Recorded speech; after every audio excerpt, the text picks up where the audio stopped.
Хәерле көн, Татарстан, хәерле көн, хөрмәтле телевизор караучылар. Бүген 19 июль, дүшәмбе. Мин Эльза Әхмәҗанова һәм тапшырыбызның иҗат төркеме барыгызга да матур көн, күтәренке кәеф теләп калабыз. Бүгенге көн тарихка нинди вакыйгалар белән кирип калган, шул турыда кыскача булыр. 1980 елның 19 июлендә Мәскәүдә 22-нче җәйге Олимпия уеннары ачыла. Тарихта беренче тапкыр социалистик илдә үткән спорт уеннарына 6 стадион төзелә. Олимпиаданың талисманы итеп аю баласы Миша сайлана. 80 илдә катнашкан спортчылар арасында команда ара ярышларда совет спортчылары беренче урынны яулыйлар. Бүген һава йомырчыгы белән йөреп кайту көне. Беренче йомырчыклар борынгы Римда ук билгеле була. Беренче экспериментларны исә йомырчыклар белән Майкл Фарадей ясый. Аларны җитештерүдә латекс каучук агачының икенче сортын кулланалар. Бүген җиләк кайнатмасы пәрәмәче көне. 2015 елдан үткәрелә торган көннең максаты кәефне күтәрү һәм тәмле итеп сыйлану. Үзегез әзерли алмаган очракта тәмле пәрәмәчне ашар өчен кунакка да барырга мөмкин. Очрашыр өчен менә дигән сәбәп.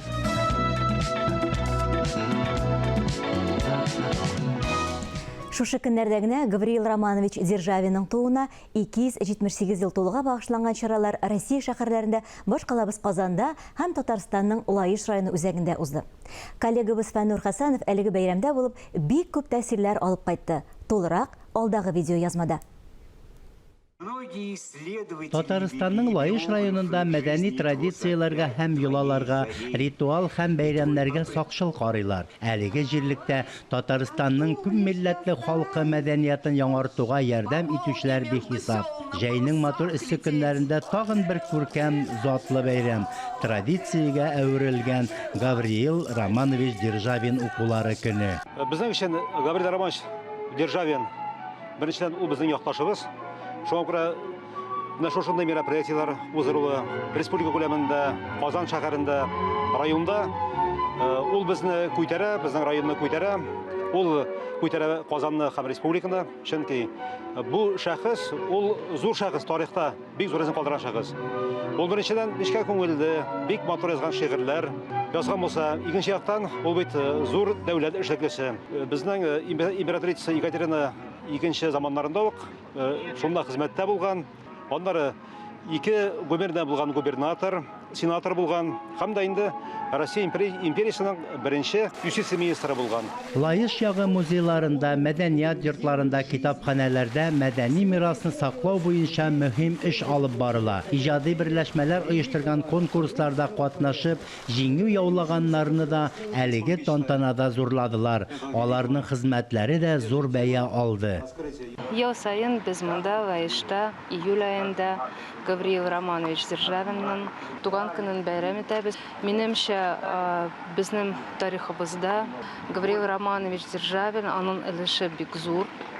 Һәм ул дәүләт кешесе генә түгел, аның иҗат мирасы да бик бай. Без аның иҗатын татар теленә тәрҗемә итәргә тиеш. Тәрҗемә үзәге без оештырдык. Гавриил Романович Державинның иҗатын тәрҗемә итү беренче проект булырга мөмкин. Büyük якташыбыз истәлеге аның туган җирендә мәңгеләштерелгән. Лаешның үзәк мәйданы һәм Сакуридагы бакча Державин исемен йөртә. Казанда, Лаешта һәм Кайпыда һәйкәлләр урнаштырылган. Районда ел сайын Державин укулары үтә. Аның кысаларында әдәби премиялар тапшырыла һәм бөтен Россия әдәби Державин фестивальләре уза. Лаеш ягында Державин урыннары буйлап экскурсияләр үткәрелә. Әлеге чарада Державин иҗаты һәм эшчәнлегенең Россия тарихында гына түгел, бөтен дөньяда да эз калдыруын, шуңа күрә дә аның чит ил галимнәре өчендә кызыклы булуы билгеләнелә. Державин татар әдәбиятына, татар шигъриятенә зур йогынты ясаган шагыйрьләрдән түгел әлбәттә. Аны 19 гасыр урталарында менә бу һәйкәлен куйгач, менә хәзерге опера театры янында була инде ул. Аны татарлар бик якын итеп Бакыр бабай дип атаганнар ул һәйкәлне. Һәм бакчаны әлбәттә Бакыр бабай бакчасы. Һәм анда теге бистәдән килеп ул татарларның иң яраткан теге менә шушы ял итү урынына әверелгән. Tercüme meselesinde kilgende Державины tercüme etdi. Yegantaya sarı semtlerinin tatar tilini yangırау gerek. Şuna göre Mene en birinci tapkır 1908 yılda Şura jurnalında Fatih Karimi bizim büyük zor yazıcımız, publisist, Naşir Державин icadetlerine makale yazar. 90'lı yıllardan sonra onun icadına itibar yanadan arttı. Hem Tatar dünyasında da onu tercüme etmeye başladılar. Rinat Karismina'nın şiirlerini büyük tercüme etti. Hatip Mingni Gulufan'ın turunda izlenimlerin Kazan jurnalında çıkargan idi. Yani Şeyhi Sadreddinov. Onun icadı elbette hazır mine yanadan ol bir yangıraş aldı. Үз шигырьләренең 5 томлык җыентыгын әзерләп, Гавриил Державин мемуарлар яза һәм үзенең запискаларында Казанда тууын искә ала. Ләкин галимнәр әлегә кадәр Гавриил Романовичның туган урыны турында бәхәсләшәләр. Бүгінгі күнде Державинның бәйрәмен үткәрәләр Петербургта, Карелияда, Тамбовта, анан соң Державина авылында Бузулук районы Оренбург өлкәсендәге име, бездә бит ул Гавриил Романович Державин туган. Инде аның туган урыны хәзергечә билгеле түгел, без аны алабыз инде Сакура авылында туган дип. Чөнки ул авылда легенда яши, Фёкла Андреевна Арбадан йығылып төшәдә, аның җитмәгән шушы бәләкәй генә Гавриил туга. Державин безнең өчен ни кем соң ул? Татарстан китап нәшриятендә безнең быел Эльфия Галимуллина белән минем «Я жил скольмок для общего добра» дигән китабы чыкты. Ул Державинны бер Татарстан республикасы буенча гына түгел, бөтен Россия һәм дөнья буенча менә шуны яктырттык без. Кызганычка каршы Державин тормышының лаис чыры аз өйрәнелгән. Тарихчылар һәм төбәкне өйрәнүчеләр бу юнәлештә тикшерүләрен дәвам итәләр. Туры эфирда хәерле көн Татарстан тапшыру барыгызга да матур көннәр теләп дәвам итәбез.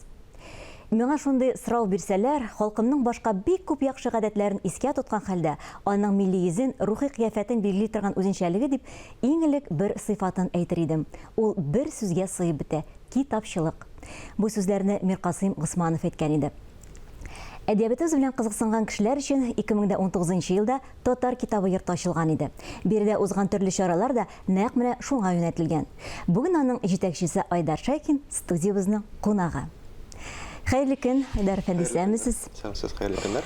Татар гаиләсе менә элегелектән китаплы булган, мәгърифәткә омтылган. Бүгенге көндә сез менә бу китап яратуны ни дәрәҗәдә билгеләр идегез? Миңа калса, безнең хәзерге җәмгыятьтә дә татарларның китап белән кызыксынуы сүнмәгән һич тә. Әлбәттә, совет елларындагы сыман галәмәт зур тиражлар белән китаплар сатып алынмаса да, чыгарылмаса да, хәзердә безнең халкыбызда ул шундый бер эчке омтылу бик көчле.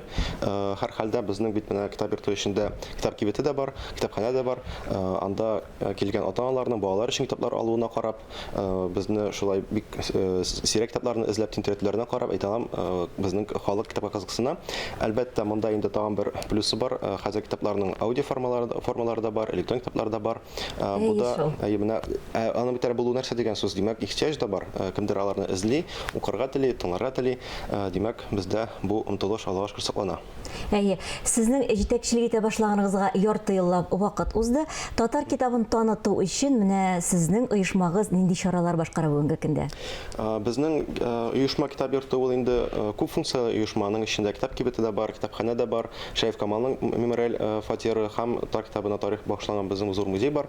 Һәм инде шуның кысаларында без төрле чаралар эшлибез. Лекторияларда, әдәбият тарихын өйрәнергә теләүчеләр өчен махсус чараларда, балалар өчен менә безнең узган айда гына барга килде яңа төрле формат музей спектакле. Без Җавад Тәрҗемәновның Шук туган исемле әкияте нигезендә спектакль куйдык. Безнең бина эчендә һәм сентябрьдә аны даими рәвештә куячакбыз. Ягъни кичкенә балаларга да шундый бер кызыксыну чарасы булдырабыз.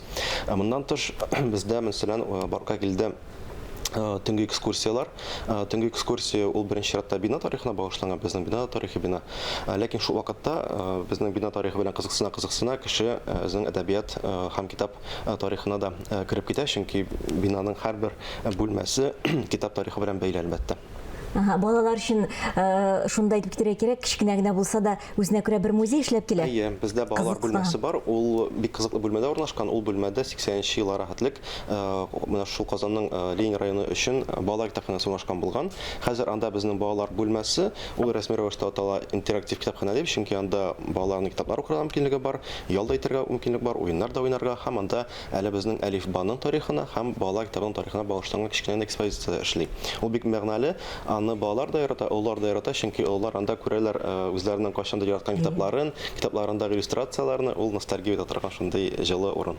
Шәриф Камал музее бар икән инде билгеләп әйтеп киттегез, һәм менә аның 70 еллыгын билгеләп үткән идегез. Тамашачыларда, килүчеләрдә кызыксыну уятамы, чөнки музей искиткеч матур. Шәриф Камалның фатиры айрым бер кызыксыну уята, чөнки ул беренчедән 20-30 еллардагы совет язучысының фатирын күрсәтә, нинди рәвештә яшәгән икән язучы. Әлбәттә, каберләр уйлар, бөтен язучылар шундый рәхәт, матур җирдә яшәгәннәр дип без инде аларга аңлатабыз, чынлыкта ничек булганлыгын. Әлбәттә, Шәриф Камал белән кызыксынучылар да арта шуннан соң. Менә монда инде шундый бер кызык ситуация, күрәләр интерьерны, күрәләр язучы өстәлен, язу машинасын, рояльны, һәм шуннан соң уяна инде шундый бер хис. Кем булган Шәриф Камал, нәрсә язган ул, һәм инде Аллаһка шөкер, без менә бу теләкнең уянуына бик тә сөенәбез. Тагы бер музей бу татар әдәбияты тарихы музее. Ул да бик үзенчәлекле һәм тамашачы шулай ук бик кызыксынып килә биргә. Чөнки безнең бу экспозициялар, әдәбият тарихына багышланган экспозициялар өчәү, барлык менә безнең китап тарихына багышланган экспозиция бар, гомуми экспозиция, иң мәшһүр китапларның экспозиция, китапханә өлеше бар. Монда шулай ук менә безнең бу аяча кызык туристларга, татар дөньясын төнә белмәгән кешеләргә алар рун язуын алып, хәзерге кирилл язуына хәтлек татар китапларының язуының тарихында күрәләр, әдәбиятның байлыгын да күрәләр. Безнең янда бик кызыклы кайбер күлязмалар белән танышалар. Һәм инде Казанның Коръән басмасы, Казанда чыккан Коръән белән танышалар. Бу татар дөньясын бөтенләй башка яктан ачу алар өчен. Сез бит әле менә гыйлем порталы авторы да, менә оештырып җибәргәндә куйган максатларыгызга ирештегезме? Һәм менә бу яңа эшегездә менә бу порталны ничек куллана аласызмы? Гыйлем проекты порталы максатларына тулысынча ирешкән дип булмый, чөнки аның әле эше дәвам итә, Аллаһка шөкер. Ул зур планлы проект. Әмма бер матур нәтиҗәсе бар. Без гыйлем паркка килгәндә татар телендә фәнни популяр индидер чаралар, проектлар юк диярлек. Хәзер исә безнең белән ярышырлык проектлар бик күп, Аллаһка шөкер. Бу безгә калса бер яхшы нәтиҗәдер, кызыксыну уянуы. Һәм инде гыйлемнең менә татар табигаты белән бәйләнеше бар. Гыйлем кысаларында безнең эшли иде Хәлбуки исемле лекторий, татар телендә фән турында сөйли торган беренче шундый лекциялар мәйданчыгы. Хәзер ул татар табигатында эшли. Безнең атна саен диярлек биология, химия, физика кебек фәннәрдән татарча лекциялар тыңлап була бездә. Кызыксынучылар күпме? Лекцияларга киләләрме? Зур аншлаглар була дип әйтә алмас идем. Ләкин менә максатчан рәвештә шушы лекцияларны көтеп торучылар, аларга даими рәвештә килүчеләр бар, Аллаһка шөкер. Даими әгъзалар дип әйтелгән. Дөнья татар яшьләре форумының шура әгъзасы да булып торасыз сез бүгенге көндә. Менә татар яшьләрен бүгенге көндә нәрсәләр күбрәк кызыксындыра? Шул исәптән менә китапка карата мөнәсәбәтләре нинди? Алып укырга яраталармы, я инде исә алдан әйтеп киткәнчә аудио форматны яраталармы, өстенлек бирәләрме шуңа? Татар яшьләре калса дөньяда барлык яшьләр сыман ук дөньядагы иң алдынгы технологиялар белән иң алдынгы нәрсәләрдән кызыксыналар да, чынында кайчак яшьләрне тәнкыйтьлиләр, директ нәрсәләрдән кызыксыналар дип, чынлыкта яшьләр дөньясы киң төрле, шулай ук китап белән кызыксынучылар бик күп, Аллаһка шөкер. Алар булмаса безнең әйткәнчә аудитория бөтенләй булмас иде. Һәм инде чыннан да менә аудио китапларның, подкастларның булуы яшьләр өчен бик тә мөһим, чөнки барыбер уңайлырак булган форматны эзлисең. Минем үзем дә мәсәлән күбрәк рус китапларын укуым бәлки кирәк чакта, мәктәптә укыган чакта, ул бәйле менә интернетта, электрон форматта китапларның булмавына, һәм инде менә хәзер аларның булуы яшьләрне кызыксындырырга бер зур мөмкинлектер инде. Һәм инде бездә менә булдырылганча төрле форматларда яшьләргә яшьтәшләремә китап турында сөйләргә тырышабыз, яңа проектлар да уйлап чыгарабыз, бәлки безнең дә үзебезнең подкастларыбыз пайда булыр. Әдәбият турында, китап турында бик кызыклы форматта сөйләргә телибез. Уңышлар телибез сезгә. Һәм инде менә бу алдагы көннәрдә нинди чаралар тамашачылар нинди чараларга килергә мөмкин сезнең матур йортыгызга? Әйе, безнең бик менә матур мәгънәле чаралар көтелә. Менә беренчесен әйтеп китәм, 28 июльдә кичке сәгать 6-да бездә булачак Яңа Лиф .имля исемле перформанс һәм лекторий дигән чара. Аның барышында каллиграф Айзат Минхаҗи ясаячак Яңа Лифтә латиницада каллиграфия үрнәген, ә инде безнең команда әгъзалары Яңа Лифтә язылган китапларны сөйләячәкләр, аларны күрсәтәчәкләр һәм 20-нче еллардагы язылган футуристик шигырьләрне укыячаклар. Бу бик шундый үзенчәлекле чара булачак дип калабыз. Һәм инде безнең даими рәвештә үтә төнге экскурсиялар, алар кичке сәгать 7 һәм 9-да була. Аларның анонсларын безнең Instagramда күрергә була. Гадәттә шимбә көне булалар. Бүгенге көнегезне килеп безнең белән башлаганыгыз өчен бик зур рәхмәт сезгә. Инде әйткәнемчә бар тик уңышларны теләп калабыз. Безне кызыклы матур проектлар белән шатландырып торыгыз. Рәхмәт ясын. Сезгә дә уңышлар. Телевидение фонда сакланган җыр белән тапшыруыбызны тәмамлыйбыз. Мин Эльза Әхмәтҗанова һәм тапшыруыбызның иҗат төркеме. Барыгызга да матур көн теләп иртәгә кадәр саубуллашабыз. Һәр көнегезне бары тик матур уй-фикерләрдән генә башлагыз. Исән-имин булыгыз.